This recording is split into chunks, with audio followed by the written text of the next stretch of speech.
苏晨，你去把会议室的椅子重新摆一遍，客户马上要来了。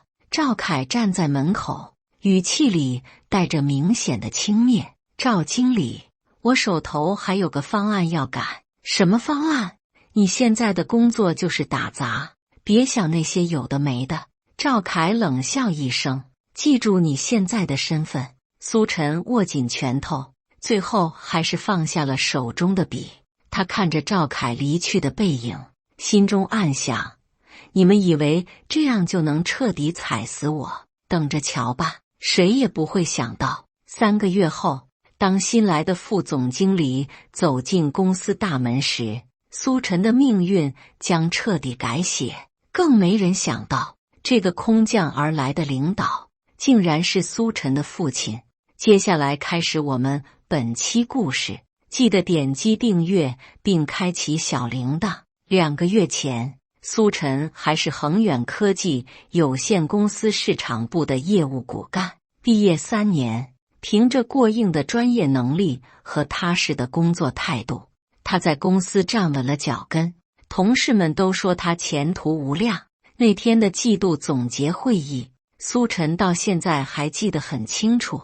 会议室里坐满了各部门的负责人，总监陆伟正在听取各部门的工作汇报。轮到市场部时，直属上司赵凯站起来，开始介绍他精心准备的创新营销方案。我们这次的策略是全方位覆盖，线上线下同步推进，预计能够在3个月内提升销售额 30%。赵凯说的很有道理， PPT 做的也很精美。苏晨坐在角落里，越听越觉得不对劲。这个方案表面看起来很完美，但实际操作起来问题很大。目标客户群体定位模糊，预算分配不合理，最关键的是忽略了竞争对手的动态分析。赵经理，我觉得这个方案还有一些需要完善的地方。苏晨举手发言，赵凯脸色马上变难看了。苏晨，有什么问题你可以会后再说。不，我觉得应该现在说。苏晨站了起来，这个方案的目标客户定位有问题。我们把25至35岁和35至45岁的消费群体混在一起，但他们的消费习惯完全不同，而且预算分配上，传统媒体占了 60%， 但我们的主要客户群体更多使用新媒体平台。会议室里一片安静，所有人都看着苏晨。苏晨接着说，最重要的是，我们的竞争对手华盛公司刚刚推出了类似的产品，如果我们还按照这个方案执行，很可能会撞车。我建议先做一轮市场调研，然后调整策略。陆总监点了点头，苏晨说的有道理。赵经理，你觉得呢？赵凯的脸色已经铁青。苏晨，你这是质疑我的专业能力吗？这个方案我准备了1个月，每个数据都是经过精确计算的。我不是质疑你的能力，我只是觉得这个方案需要优化。苏晨说话不急不慢，但很坚决。好了，这个方案确实需要再论证一下。陆总监做了决定。赵经理，你和苏晨一起把方案完善一下，下周再汇报。会议结束后，赵凯脸色很难看地走到苏晨面前。苏晨，你很好。苏晨当时还以为他是在夸奖自己，笑着说，赵经理，我们一起把方案做得更好。呵呵。赵凯冷笑一声，转身离开了会议室。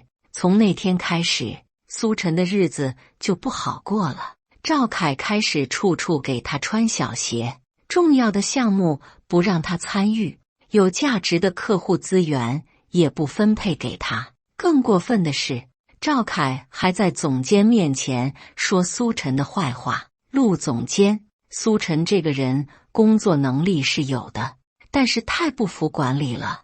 赵凯在办公室里对陆伟说：“年轻人嘛，总觉得自己了不起，需要好好磨练磨练，是吗？”我觉得他挺踏实的啊。陆伟有些疑惑，表面上看是这样，但私底下他总是质疑我的决定。上次会议上的事情你也看到了，当着那么多人的面让我下不来台。赵凯假装很无奈的样子，我也是为了公司好，不能让这种风气蔓延。苏晨对这些并不知情，他还在认真工作，希望用实际行动证明自己。但很快他就发现事情不对了。1个月后，苏晨接到了人力资源部的通知：“苏晨，公司决定调整你的工作岗位。”人事经理王平拿着一份文件，从下周开始，你到后勤部报道。后勤部？苏晨愣住了。为什么？我在市场部工作的好好的，这是赵经理的申请。他说你需要到基层锻炼锻炼。王平递给他一份调岗通知书，你先去适应一下，表现好的话再考虑调回来。苏晨看着通知书上的内容，职位写着综合事务员，说白了就是打杂工，从市场部业务骨干到后勤部打杂工，这个落差让他一时难以接受。王经理，能不能告诉我具体的原因？苏晨努力保持冷静。赵经理说你工作态度有问题，需要从基础做起。王平也有些不好意思。苏晨，你就先去吧，也许过一段时间就调回来了。苏晨知道这是赵凯对他的报复。第2天，苏晨穿着平时的西装来到后勤部。后勤部主管老张是个50多岁的大叔，人倒是挺和气。小苏啊，别多想，好好干就行了。老张拍拍苏晨的肩膀，你的工作主要是给各部门送文件，准备会议用品，还有一些杂活。好的，张叔。苏晨点点头。从那天开始，苏晨的生活彻底改变了。他每天的工作就是在各个部门之间跑腿，送文件、搬东西、收拾会议室。以前的同事们看到他时，反应各不相同。市场部的小刘看到苏晨来送文件，压低声音说：“苏哥，你怎么？没事，在哪里都是工作。”苏晨笑了笑，把文件放在他桌上。但不是所有人都这么友善。技术部的几个同事看到苏晨时，开始指指点点，看，这就是得罪领导的下场。我早就说过，做人要低调，现在知道厉害了吧？听说是因为在会议上顶撞赵经理，活该。苏晨听到了，但他装作没听见，默默地做着自己的工作。最让苏晨难堪的是财务部的梁雪。梁雪是个挺漂亮的女孩，之前苏晨还在市场部的时候，两人经常聊天，关系还不错。苏晨一直觉得有机会的话，可以试着追求她。梁雪，这是这个月的费用统计表。苏晨把文件放在她桌上，梁雪抬头看了他一眼，脸上露出嫌弃的表情。苏晨，你现在是打杂的？是的。苏晨点点头。那你以后别来找我了。梁雪直接说道。我可不想和一个打杂工有什么关系。周围的同事都听到了，有几个还在偷笑。苏晨感觉脸上火辣辣的，但他还是保持了风度。好的，我知道了。更过分的是保安队长老马。以前苏晨是市场部的业务骨干时，老马对他还算客气，现在知道苏晨成了打杂工，态度马上变了。苏晨，过来帮忙搬一下这些货。老马指着门口的一堆纸箱。马哥，这些货挺重的，要不我叫2个保安一起搬？苏晨提议。叫什么保安？你现在就是干这个的。老马翻了个白眼。别给我废话，赶紧搬。苏晨咬着牙，一个人把10几个纸箱搬到了仓库。搬完后，他的衣服都湿透了。最让苏晨愤怒的是赵凯的刻意羞辱。那天公司来了一个重要客户，赵凯特意安排苏晨去会议室服务。苏晨给客户倒茶，赵凯当着客户的面指使苏晨。苏晨默默地给客户倒茶。李总，这位是我们公司的。赵凯故意停顿了一下。服务人员，有什么需要尽管吩咐。客户李总看了苏晨一眼，点点头，没说什么。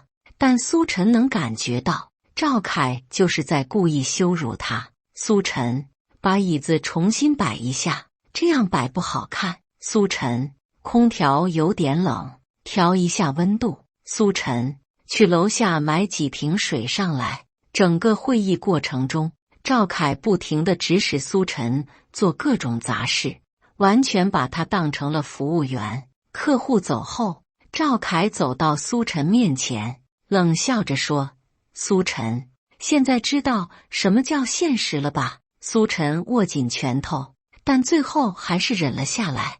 晚上回到出租屋，苏晨瘫坐在沙发上，他看着镜子里的自己，衣服皱巴巴的，脸上还有搬货时蹭到的灰尘。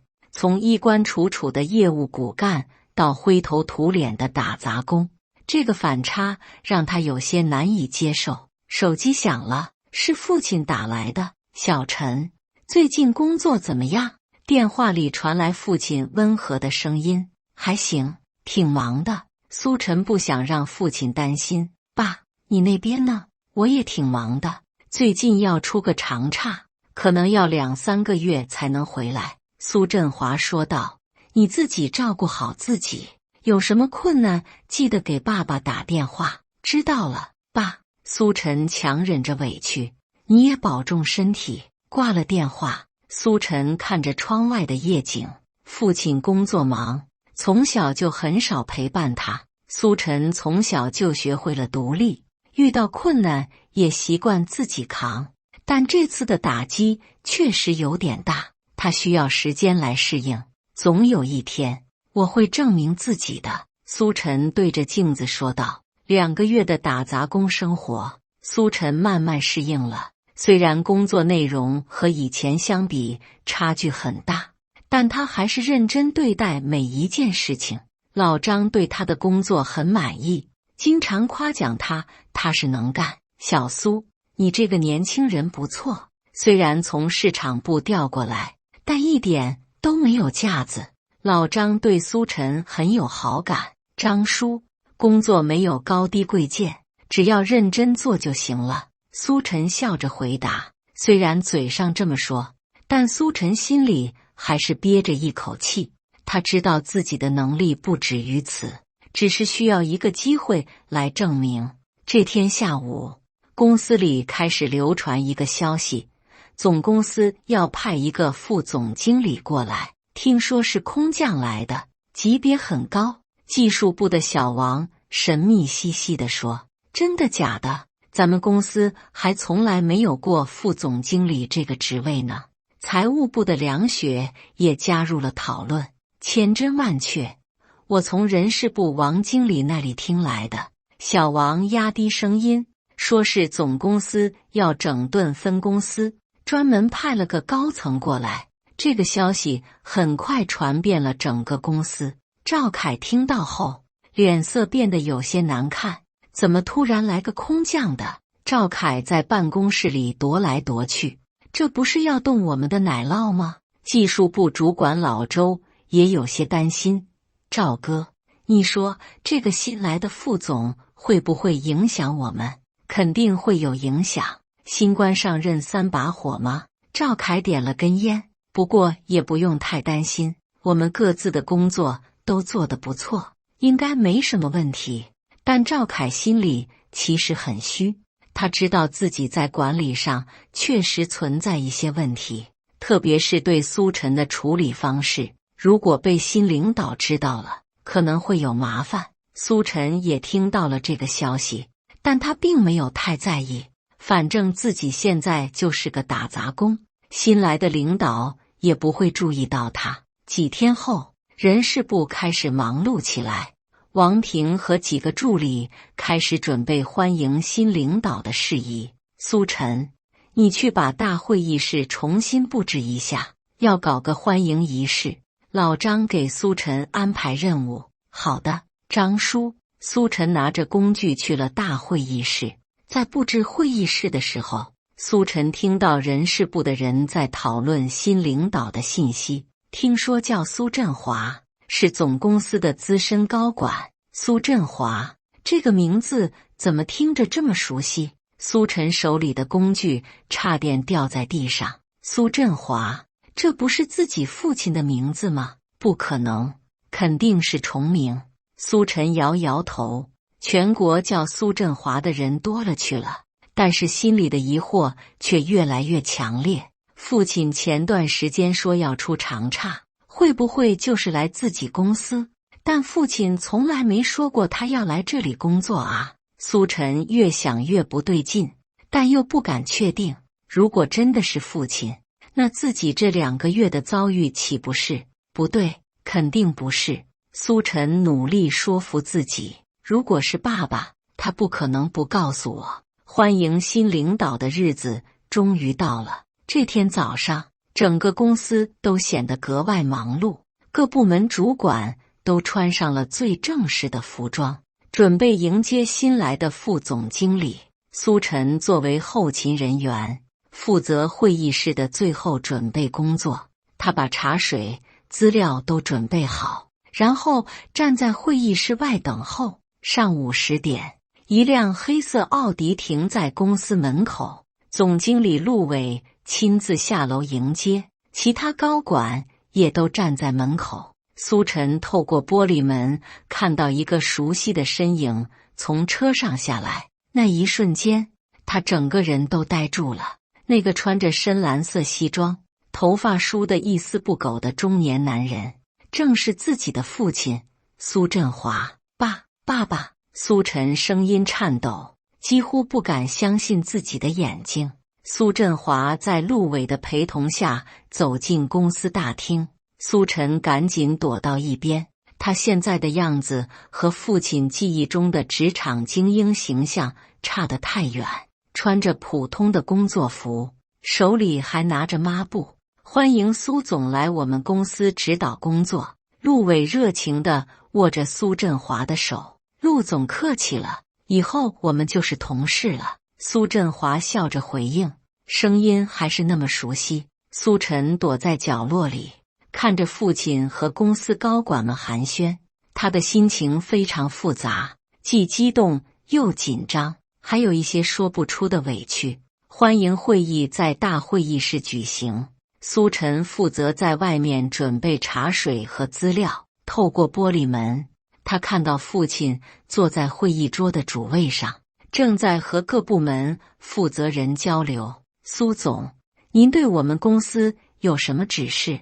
陆伟恭敬地问道。指示谈不上，我这次来主要是了解公司的运营情况，看看有什么可以改进的地方。苏振华的声音很温和，但苏晨知道，父亲温和的外表下有着非常敏锐的商业眼光。苏总，这是我们各部门的工作报告。赵凯站起来，把一堆文件递给苏振华。苏振华接过文件，随意翻了翻。辛苦各位了。会议持续了2个小时，苏晨一直在外面等着。他想找机会和父亲说话，但又不知道该怎么开口。会议结束后，各部门负责人陆续离开，苏振华和陆伟还在会议室里继续交流。陆总，我想单独了解一下公司的一些情况。苏振华说道。当然，苏总您有什么想了解的，尽管问。苏振华看了看门外，让其他人先回去吧。陆伟点点头，对门外的苏晨说道。小苏，你先回去吧，这里不用准备了。苏晨正要离开，苏振华突然开口，等等，这位小伙子留下，帮忙收拾一下就行。苏晨心里一跳，父亲认出他了。等陆伟离开后，会议室里只剩下苏晨和苏振华父子俩面面相觑，气氛有些尴尬。小陈，苏振华的声音有些颤抖。爸，苏晨叫了一声，眼眶马上红了。苏振华走过来，看着儿子现在的样子，心疼的不行。儿子，你怎么？爸，你怎么来我们公司了？为什么不告诉我？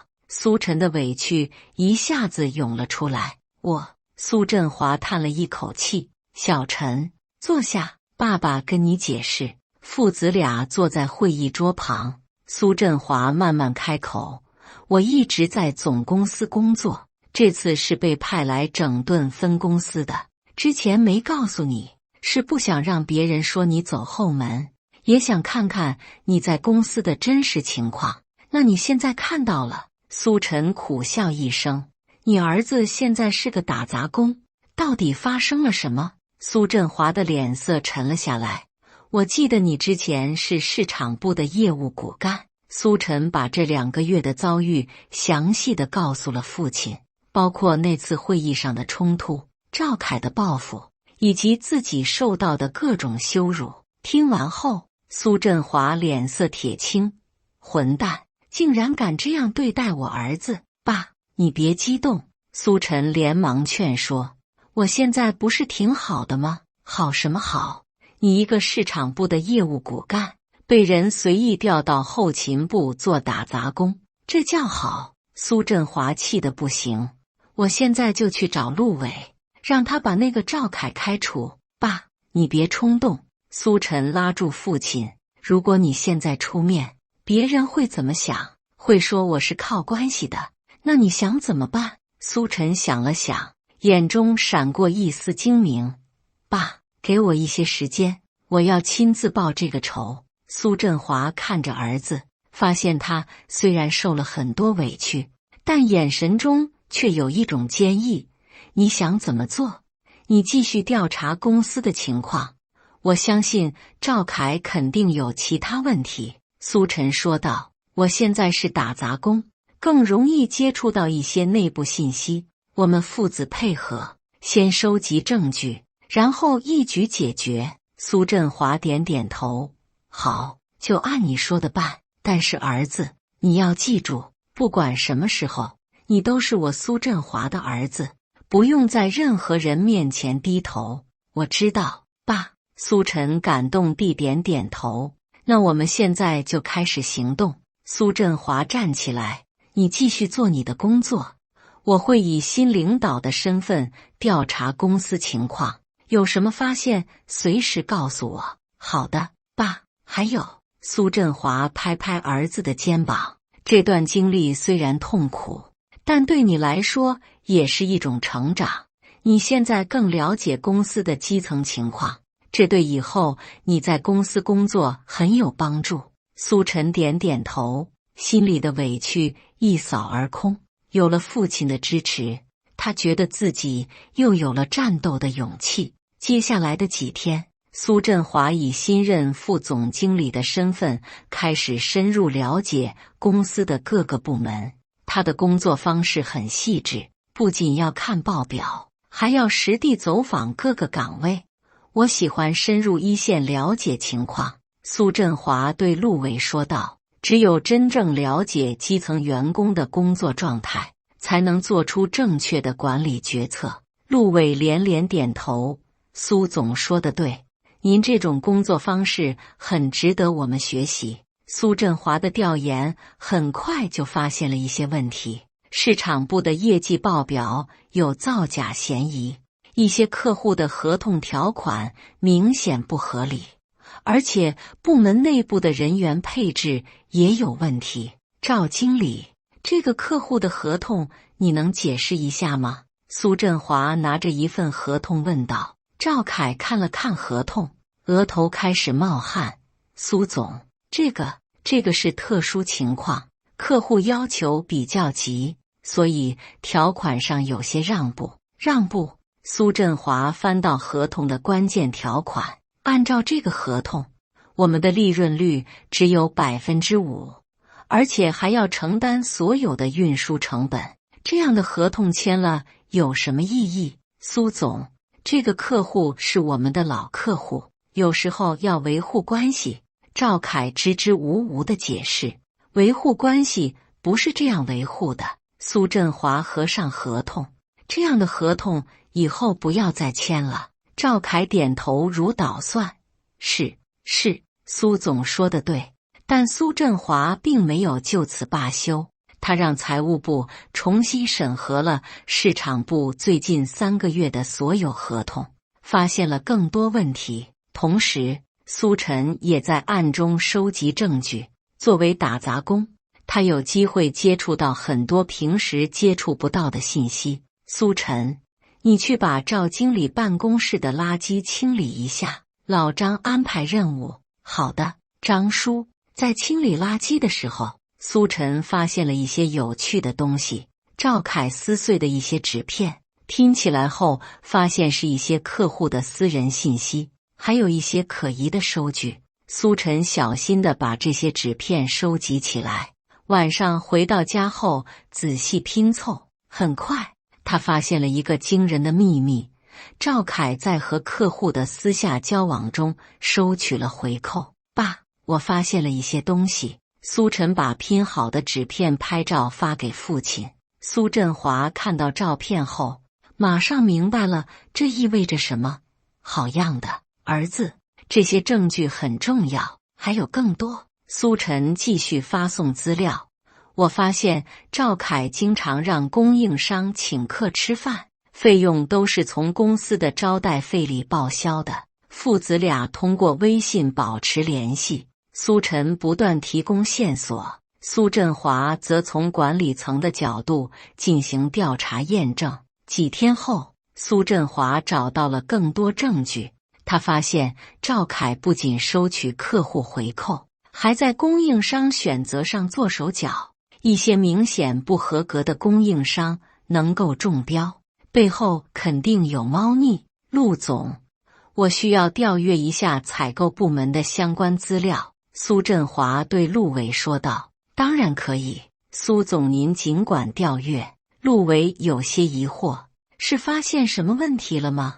我只是想更全面地了解公司的运营情况。苏振华没有说透。通过对采购记录的分析，苏振华发现了一个利益链条。赵凯通过内部关系影响采购决策，让某些供应商中标，然后从中获取好处。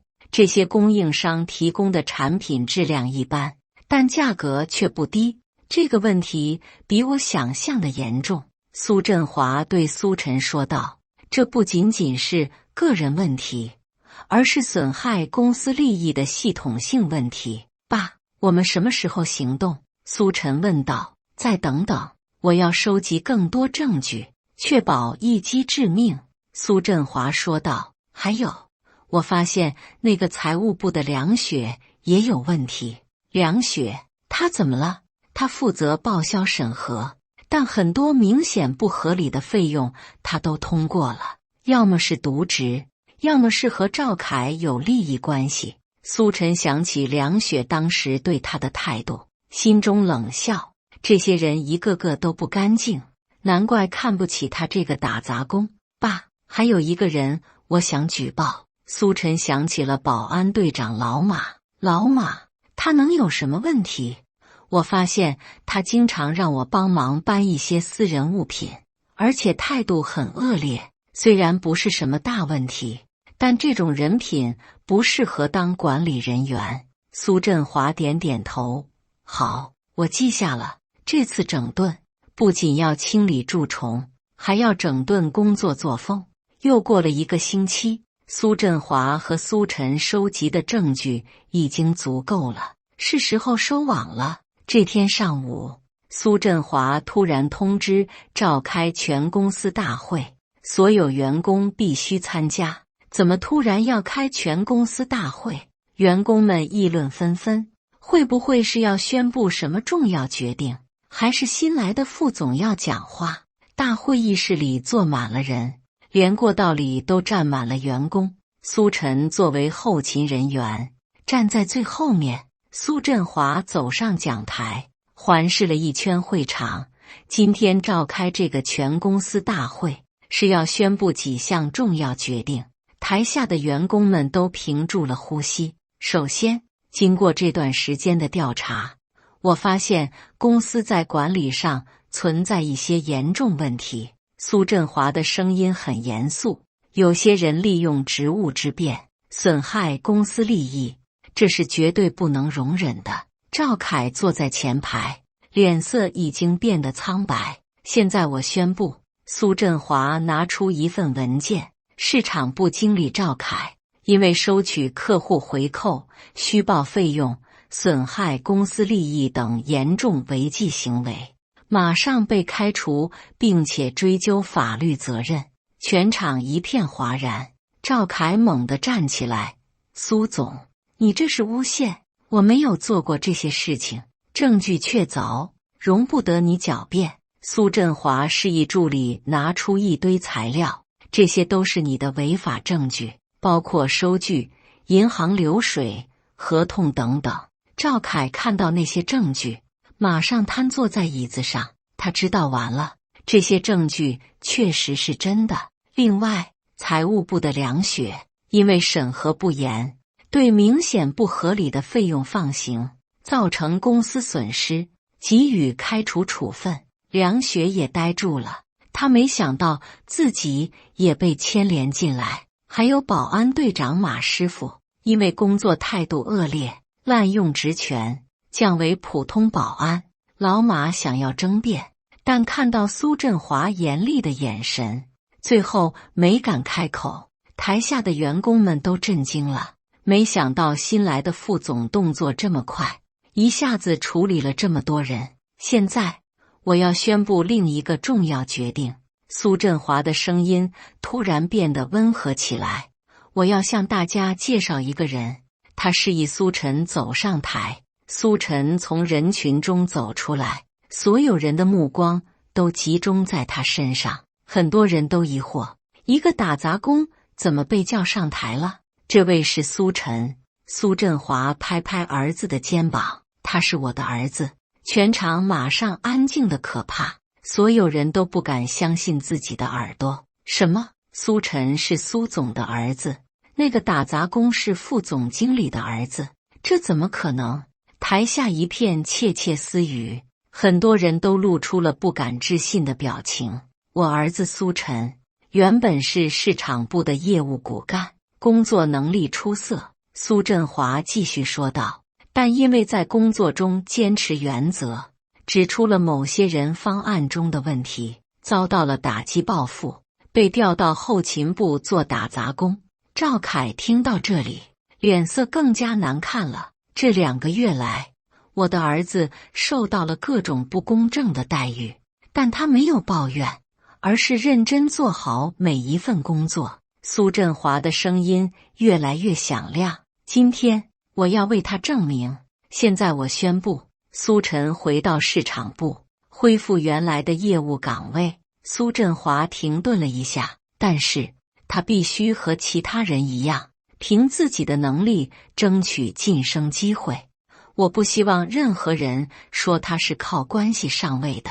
全场爆发出热烈的掌声，大家都明白苏振华的用意。苏晨走到话筒前，声音平静但坚定：谢谢各位同事的支持。这2个月的经历让我更加了解公司的各个层面，我会用这些经验和我的能力来证明自己。台下的员工们都鼓起掌来，特别是那些之前对苏晨比较友善的同事，现在都露出了欣慰的笑容。另外，我想说的是，苏晨环视了一圈会场，我之前提出的那个营销方案现在依然有效，我会用结果来说话。会议结束后，员工们陆续离开，但很多人都围在苏晨身边。苏晨，之前真是对不起了。技术部的小王红着脸道歉。苏晨，我之前说话不当，请你原谅。其他几个同事也过来道歉。苏晨笑着说，大家都是同事，过去的事情就不提了，以后我们好好合作。但也有一些人离开了会场，他们知道自己之前的表现可能会影响以后的发展。梁雪经过苏晨身边时，想说什么，但最后没开口，灰溜溜的离开了。回到市场部的苏晨，并没有得到特殊待遇。陆伟虽然知道他是副总的儿子，但也不敢有任何偏向。苏晨，你先熟悉一下现在的工作状况吧，陆伟说道。市场部现在缺一个经理，但这个位置需要公开竞争。我明白，苏晨点点头，我会努力的。接下来的1个月，苏晨拼命工作，他把之前被否定的那个方案重新整理完善，主动去接触客户，加班加点的准备各种资料。同事们开始时还有些疑虑，但看到苏晨的工作态度后，渐渐改变了看法。这小子还真是拼命啊！是啊，昨天晚上10点多我走的时候，他还在加班，看来真是有真本事的。2个月后，苏晨凭借着那个营销方案，成功拿下了一个重要客户，为公司带来了上千万的订单。这个成功让所有人都刮目相看。苏晨，这个方案确实很棒，陆伟对他赞不绝口。当初我们真是看走眼了。在公开竞争中，苏晨凭借着出色的业绩和能力，成功竞聘为市场部经理。这次没有人质疑他是靠关系上位的。苏经理，我们服气，同事们都由衷地说道。在苏晨的带领下，市场部的业绩直线上升。他不仅有专业能力，更重要的是在后勤部的那段经历让他更了解基层员工的想法，管理风格更加人性化。苏经理真不错，完全没有架子。是啊，虽然是副总的儿子，但从来不摆谱，什么事都亲力亲为。员工们对苏晨的评价很高，市场部的工作氛围也越来越好。至于那些曾经羞辱过苏晨的人，结局都不太好。赵凯进了监狱，他的妻子知道真相后和他离了婚。梁雪离开公司后，找了很久才在一家小公司找到工作，做普通的会计，薪水只有原来的一半。他经常想起当初对苏晨说的那些话，心里充满了后悔。老马被降职后，再也不敢对任何人颐指气使。他现在只是个普通保安，看到苏晨时都会主动打招呼，但苏晨对他也只是点头应付。1年后，苏晨遇到了现在的女朋友周婷。周婷是新来的市场部同事，研究生毕业，工作能力很强。更重要的是，她是在知道苏晨身份后，依然对他的能力表示认可的。刚开始我确实担心你是靠关系的，周婷坦诚地说道。但看到你的工作表现后，我知道你是真的有能力。谢谢你的信任，苏晨笑着说道。2年后，苏振华完成了对分公司的整顿工作，回到了总公司。苏晨则继续在市场部经理的位置上干得风生水起，市场部的业绩在他的带领下屡创新高。那天下午，苏晨正在办公室处理文件，老张敲门进来。苏经理，有时间吗？我想跟您聊聊。老张笑着说道。张叔，您请坐。苏晨连忙起身。什么事啊？也没什么大事，就是看你现在这样，心里高兴。老张感慨地说。从当初的打杂工到现在的市场经理，这条路走得不容易啊。是啊，确实不容易。苏晨点点头。不过我挺感谢那段经历的，让我学到了很多东西。你这心态好。老张竖起大拇指。换了别人，早就记仇了。苏晨笑了笑。记仇有什么意思？过去的事就让它过去吧。下班后，苏晨和周婷一起回家。路过公司楼下时，两人不约而同地停下脚步，看着这栋熟悉的建筑。想什么呢？周婷问道。没想什么，就是觉得挺有意思的。苏晨笑着说，2年前我在这里扫地拖地，现在却在楼上办公，后悔过吗？那段打杂的日子，苏晨想了想，摇摇头，不后悔。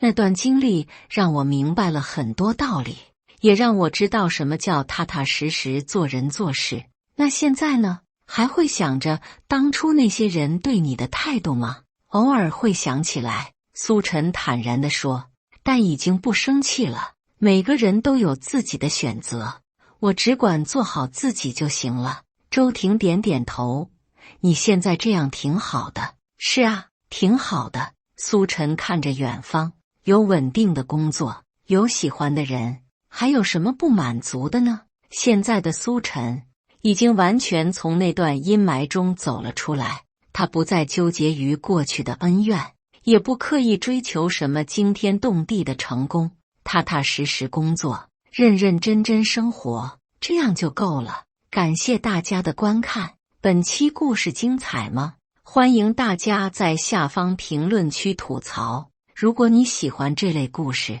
记得点击订阅微光夜读，并分享给更多的人，这会对我帮助很大。再次感谢大家的观看。